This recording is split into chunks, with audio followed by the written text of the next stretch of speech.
ucapkan kepada Izzati dengan Azwan. Pesanan kepada Azwan adalah jaga Izzati elok, okey?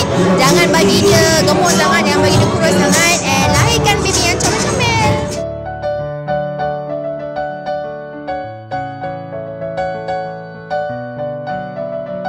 Hai, tu Azwan dan juga Izzati. Saya nak ucapkan selamat pengantin baru to both of you. Semoga berbahagia hingga ke anak cucu sampai bila insya-Allah. Cepat-cepat dapat anak. Anak dah 12 kan? 9 Azwan, 12 Izzati kan? Sampai 12 je. Okey, selamat pengantin baru. Hai, saya Zari Azim. Saya Syirayu. Dan kami ingin mengucapkan tahniah kepada Azwan Kombos dan Izzati Abdullah. Semoga menjadi pasangan suami isteri yang bahagia Dan sentiasa dilindungi Allah Subhanahu Wa Taala sehingga ke jannah insya-Allah. Amin.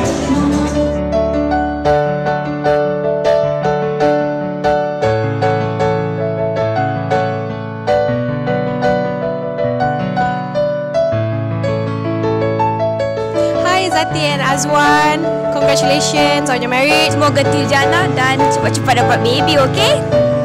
Ada Izzati dengan Azwan, selamat pengantin baru, selamat menempuh kehidupan berkeluarga.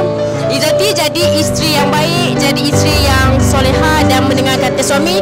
Dan Azwan, tolong jaga kawan aku baik-baik ya. Kalau dia sakit hati, aku.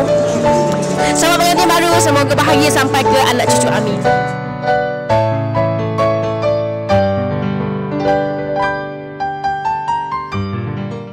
Hai, Assalamualaikum. Saya Falisha Kosli. Saya ingin mengucapkan selamat pengantin baru kepada Izzati dan juga Azwan Kombos.